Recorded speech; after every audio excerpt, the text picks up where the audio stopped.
J'ai posé la question à plusieurs cosplayers qui faisaient comme moi des cosplays de super-héros inspirés des personnages de grosses franchises comme Marvel et DC. Et après avoir beaucoup échangé, j'ai remarqué que leur discours s'alignait exactement au mien.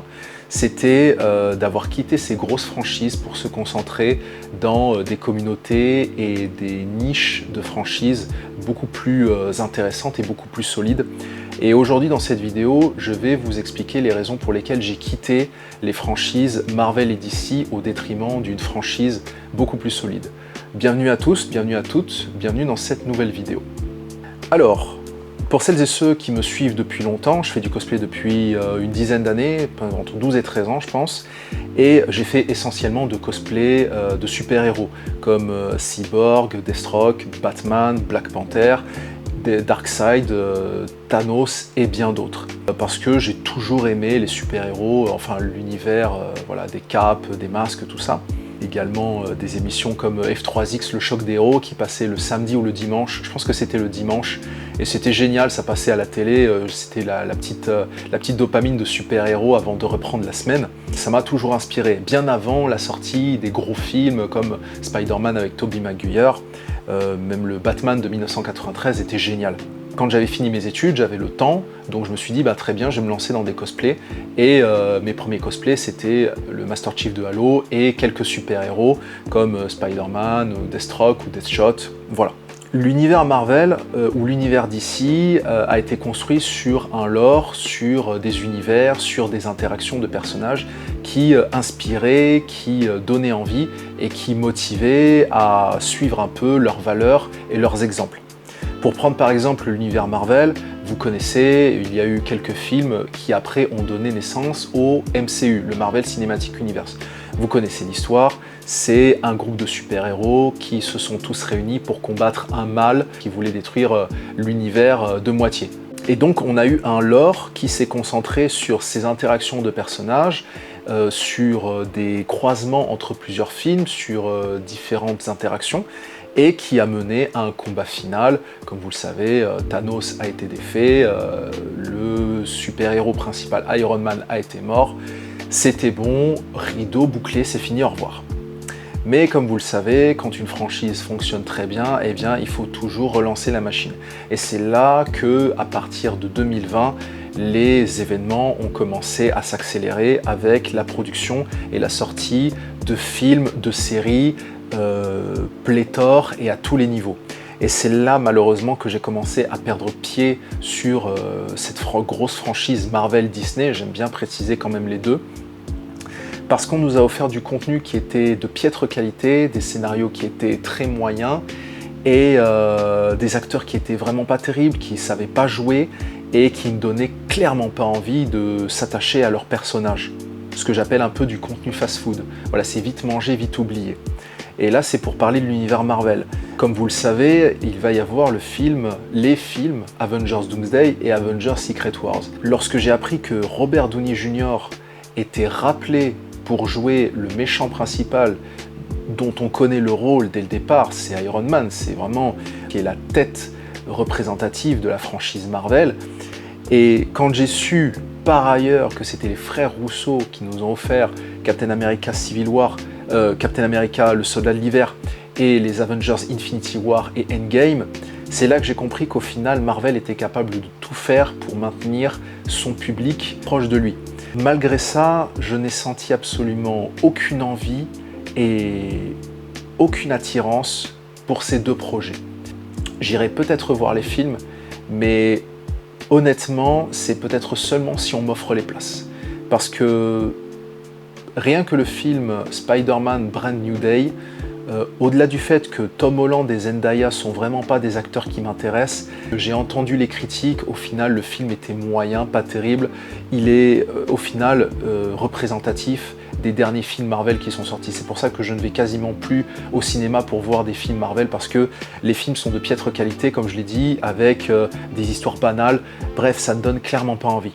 Donc ça, c'est pour l'univers Marvel. Maintenant, on va revenir sur l'univers DC, qui est la deuxième plus grosse franchise de super-héros. Comme vous le savez, on a eu la grosse surprise d'avoir la Justice League de Zack Snyder avec sa propre production, sa propre vision du film, juste avant qu'il y ait l'extinction totale de l'univers du Snyderverse. On a eu quand même Black Adam, Aquaman 2, Shazam 2, Blue Beetle, mais on va pas se mentir, personne ne se souviendra de ces films dans moins de 10 ans, si ce n'est moins. C'est des films qui ont été juste là parce qu'ils étaient dans le calendrier et qu'il fallait les sortir. Mais honnêtement, tout le monde les aura oubliés parce que le scénario, pareil, encore une fois, contenu fast-food, c'est des scénarios qui sont écrits sur des tickets de métro, les acteurs n'ont absolument rien d'exceptionnel et ça donne pas envie. Il y a aucun espoir. Quand on voit un super-héros, on veut qu'il y ait une source d'inspiration, on veut qu'il y ait un attachement. Et au final, aucune valeur dans ces films n'est représentée. Et on a bien compris, le public a bien compris qu'au final, c'était l'argent qui motivait seulement ces productions. Il n'y avait plus l'essence d'inspirer le public ou d'inspirer les fans. C'était seulement l'argent, l'argent, l'argent. Donc c'est pour ça que j'ai quitté ces deux franchises, sachant qu'en plus que chez DC, on avait pléthore de films d'animation qui étaient d'une qualité exceptionnelle, des séries qui étaient plus ou moins regardables, elles n'étaient pas non plus incroyables, mais c'était à l'échelle d'un public qui était intéressé. Maintenant, vous avez des séries de DC, je me souviens même plus de la qualité de ce qu'on a eu. Mais même en termes de comics, je ne lis pas beaucoup de comics Marvel, je lis surtout des comics DC. Mais quand j'ai vu les derniers Absolute, Batman, Superman et Wonder Woman, honnêtement, j'ai laissé tomber. Le Absolute Wonder Woman, j'ai détesté le dessin en mode aquarelle. Absolute Batman, on dirait Bane testostéroné. Et Absolute Superman, alors j'ai rien compris, c'était dans un futur dystopique, le personnage a une cape dématérialisée. Bref, ça m'a vraiment...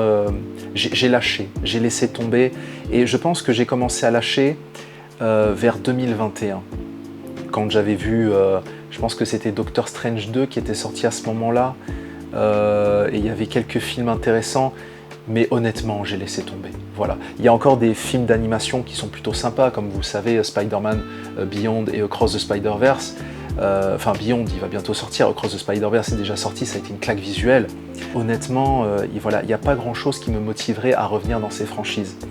Si on doit parler après des autres franchises comme The Boys, qui a fait un bon démarrage, je parle de la série bien sûr, moi je suis beaucoup plus attaché aux comics, même s'il est très spécial, hein, faut aimer Gareth Ennis, hein, c'est très particulier comme comics.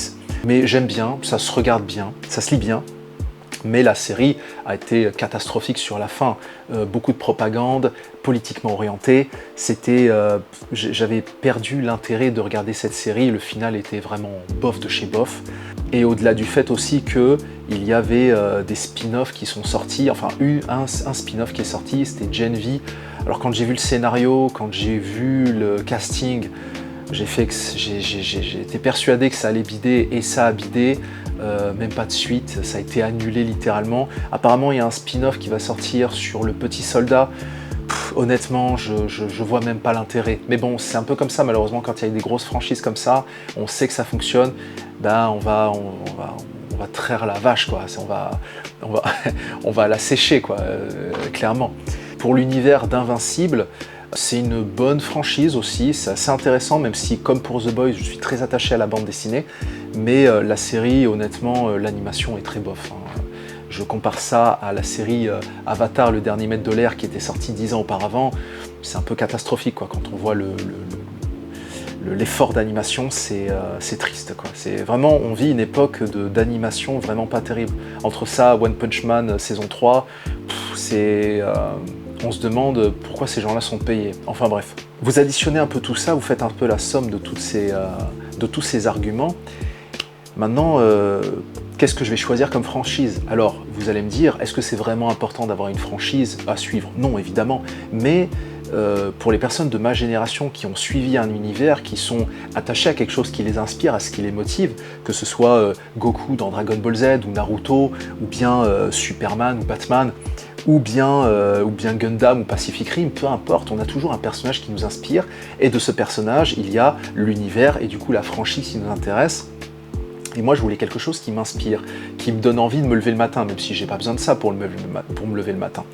Eh bien, c'est l'univers de Warhammer 40 000. Alors, vous allez me dire, mais comment j'ai pu passer d'une franchise de super-héros à une franchise de super-soldats améliorés qui se passe 40 000 ans après Jésus-Christ? Eh bien, en fait, c'est lors de la construction d'une armure, je suis tombé sur une image d'un crossover entre Iron Man et un Space Marine, et je me suis dit c'était ça que je voulais faire, c'était cette armure que je voulais faire, et c'est à ce moment-là que j'ai commencé à m'intéresser au lore. C'est une communauté qui est très solide, qui est solidaire, qui partage des informations, et comme par exemple pour une franchise ou une communauté comme le Seigneur des Anneaux, c'est un lore qui est fixe. C'est pas un lore qui part dans tous les sens avec les personnages qui ont différentes versions comme dans Marvel et dans DC. Voilà, c'est un lore qui est fixe, qui peut continuer ou peut s'arrêter. Hein. Pour le Seigneur des Anneaux, c'est arrêté, puisque l'auteur n'est plus de ce monde. Même si malgré, il y a toujours des super productions ou des séries qui sortent, eh bien, il y a quand même des personnes qui sont vraiment attachées au personnage et qui veulent faire vivre l'univers de telle manière à ce qu'il soit durable sur une très longue durée. Et Warhammer 40 000 est exactement pareil. En plus de ça, je suis très fan des combats interstellaires, de toute l'histoire avec les Primarques, l'Empereur, les trahisons. Ça m'a fait beaucoup penser, en étudiant un peu le lore, à la mythologie grecque, qui est un pan d'histoire que j'aime beaucoup. Et donc au final, je me suis retrouvé et j'ai apprécié cette franchise. Et je pense que je vais y rester pour un long moment parce que le lore existe depuis plus de 40 ans et je pense qu'il y a beaucoup à faire avec cette franchise. Mais je ferai justement une vidéo pour raconter comment j'ai construit mon cosplay de Salamanders, qui est une légion, une faction de Space Marine, et pourquoi, qu'est-ce qui m'a inspiré à le faire. Mais ça, ce sera dans une prochaine vidéo que je vais tourner très prochainement.